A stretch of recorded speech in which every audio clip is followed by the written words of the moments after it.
Hello friends, welcome back to my channel. तो आज के इस वीडियो में आप जानने वाले हैं कुछ ऐसे इंपॉर्टेंट क्वेश्चन को जो कि आपकी ऑपरेशन थिएटर टेक्नीशियन और एनेस्थीसिया टेक्नीशियन के एग्ज़ाम्स में बहुत ज़्यादा हेल्प कर सकते हैं।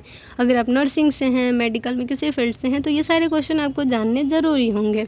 तो पहला क्वेश्चन है, lithotomy position is used for. Lithotomy position का इस्तेमाल कब होता है? लिथोटमी पोजीशन कब बनाया जाता है, किस सर्जरी में? पहला है सीजेरियन सर्जरी, दूसरा लेपेरोटमी सर्जरी, तीसरा लिथोटमी सेक्शन एंड लेपेरोटमी, चौथा है all of the other option. तो यहाँ पे सीजेरियन सेक्शन है, जो सीजेरियन सर्जरी है जिसमें बच्चे का जन्म होता है, चाइल्ड बर्थ करवाया जाता है ऑपरेशन से, तो इसमें लिथोटमी पोजीशन बनाया जाता है। ठीक है, तो ये हमारा लिथोटमी पोजीशन हो गया सीजेरियन सेक्शन के लिए, तो ये हमारा एकदम सही आंसर है। नेक्स्ट है, drugs use to control excessive bleeding include. कौन सा दवा यूज किया जाता है, कौन सा ड्रग यूज किया जाता है एक्सेसिव ब्लीडिंग, यानी ज़्यादा खून निकलने लगा, कहीं कट गया, या फिर मेंस्ट्रुअल साइकिल के टाइम में, मेंसेस के टाइम ज़्यादा ब्लीडिंग हो रहा है, किसी भी कारण बहुत ज़्यादा ब्लीडिंग हो रहा है, सर्जरी के दौरान या ऐसी इंजरी हो गई है, तो कैसे उसे कंट्रोल करेंगे, कौन से ड्रग्स को देके? तो इसमें हमारा क्या है, तो पहला है ट्रेनेक्जामिक एसिड जो है, यानी ट्रेनेक्जा जो इंजेक्शन है, दूसरा पेंटोसिड, तीसरा एंटीबायोटिक, चौथा है डाइनापार। राइट आंसर होगा ट्रेनेक्जेमिक एसिड, यानी ट्रेनेक्जा इंजेक्शन का यूज किया जाता है एक्सेसिव ब्लीडिंग को रोकने के लिए। अब हमारा नेक्स्ट क्वेश्चन है, amount of IV crystalloid required during blood loss is. तो आईवी क्रिस्टेलॉइड जो हमारा होता है उसका अमाउंट बताना है कि किसी भी, मान के चलिए किसी भी केस में ब्लड लॉस हो गया है, तो उसके लिए आईवी क्रिस्टेलॉइड का अमाउंट कितना होगा, उसका रेशियो बताना है। तो पहला है 3:1, दूसरा है 5:1, तीसरा है 1:1 और चौथा है 2:1। तो आईवी क्रिस्टेलॉइड का अमाउंट होगा 2:1, तो ये हमारा राइट ऑप्शन है। और यही आईवी कोलॉइड का पूछा होता तो वो होता 1:2। नेक्स्ट क्वेश्चन है, which of the following is a colloid solution. इनमें से चारों में से बताना है कि कौन सा कोलॉइड सॉल्यूशन है।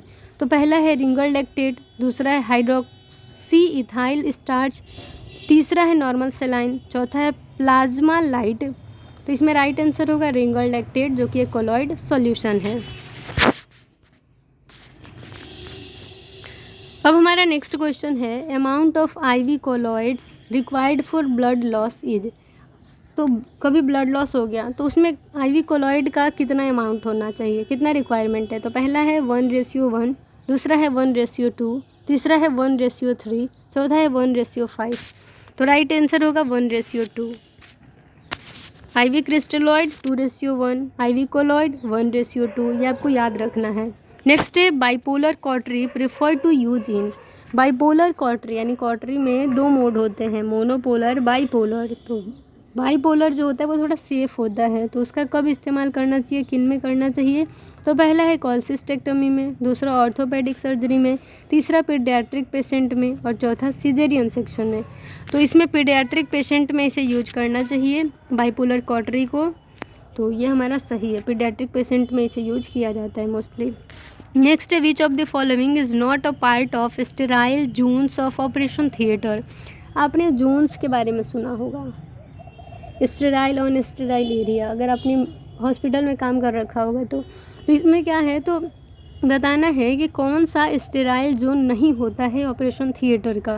तो पहला है pre operative room, pre op जो है, दूसरा स्क्रब रूम, तीसरा एनेस्थीसिया इंडक्शन रूम, चौथा है ऑपरेटिंग रूम। तो यहाँ पे हमारा प्री ऑपरेटिव रूम यानी प्री ऑप रूम जो है वो स्टेराइल एरिया में नहीं आता है, स्टेराइल जोन में नहीं आता है, तो ये राइट आंसर होगा। अब हमारा नेक्स्ट है, operation theatre should have accessibility to all except. Operation theatre के पास सारे एक्सेसिबिलिटी होने चाहिए, यानी उसके पास इमरजेंसी होना चाहिए, आईसीयू होना चाहिए और सीएसएसडी होना चाहिए। लेकिन ओपीडी क्या ओटी में हो सकता है? तो बिल्कुल नहीं। तो ओपीडी इसमें एक्सेप्शनल है, ठीक है, एक्सेप्ट में ओपीडी करना है, और ओपी के पास इमरजेंसी, आईसीयू और सीएसएसडी होना चाहिए।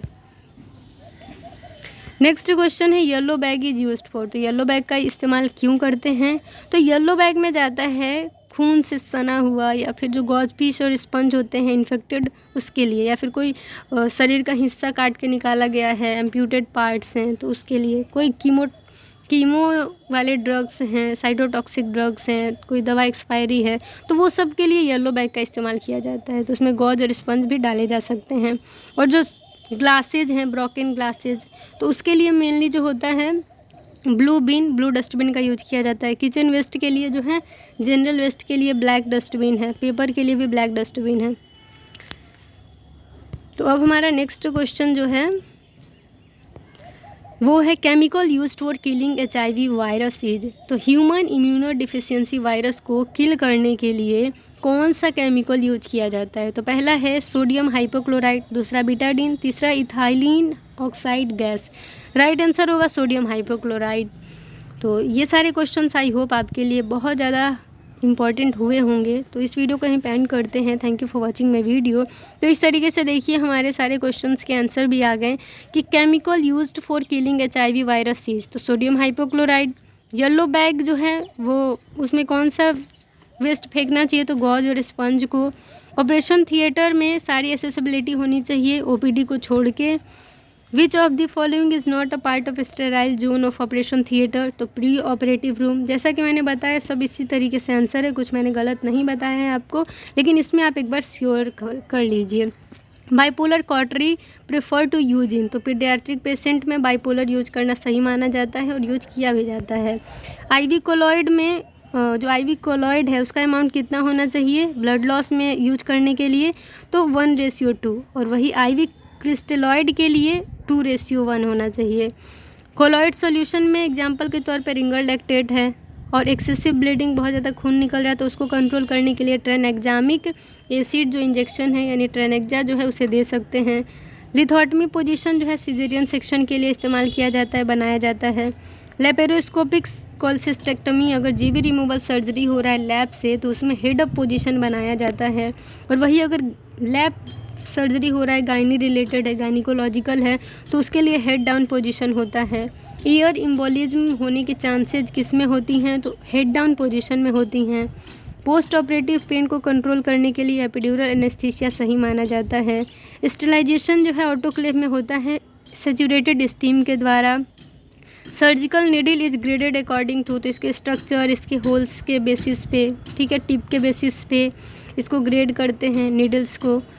अब है कि काउंट ऑफ स्वैप्स से रिलेटेड मैंने एक आपको जो है 4 स्टेटमेंट बताया था और उसमें एक जो सही नहीं था वो ये था कि काउंट करना ज़रूरी नहीं है। तो ये हमारा इसका आंसर था, ठीक है, कि कौन सा स्टेटमेंट इसमें ट्रू नहीं है वो बताना था। तो ये count is not required statement उसमें सही नहीं था। अब है कि लेपेरोस्कोपिक टेक्निक से कौन कौन सी सर्जरी हो सकती है? तो 4 था शायद। एक यूट्रस रिमूवल सर्जरी था, जीबी रिमूवल सर्जरी था और किडनी रिमूवल सर्जरी था, ठीक है, नेफ्रेक्टमी, हिस्टेक्टमी और कोलसिस्टेक्टमी। तो तीनों में लैब सर्जरी हो सकता है, तो वो आंसर था। ऑक्सीजन का पिन इंडेक्स 2.5 होता है। और जो method use to prevent surgical infection include all except, तो इसका आंसर लेमिनार एयर फ्लो हो गया। तो इस तरीके से ये वीडियो आई होप आप लोग के लिए हेल्पफुल हुई होगी। तो वीडियो को यहीं पे एंड कर देते हैं, मिलते हैं नेक्स्ट वीडियो में एक नए टॉपिक के साथ। और कमेंट करना और फीडबैक देना ना भूलिएगा अगर आपके लिए वीडियो हेल्पफुल होती होगी। तो कुछ भी कन्फ्यूज़न, कुछ भी फीडबैक देना चाहते हैं, अगर सही नहीं लगता आपको तो समझाने का तरीका या फिर कुछ पॉइंट नहीं समझ में आते तो कमेंट सेक्शन में कमेंट कर सकते हैं आप। तो मिलते हैं नेक्स्ट वीडियो में। चैनल पे नए हैं तो चैनल को सब्सक्राइब कर लीजिए और बेल आइकन को प्रेस कर लीजिए ताकि आपको सारी लेटेस्ट वीडियो के अपडेट्स मिलती रहें। तो बाय, टेक केयर।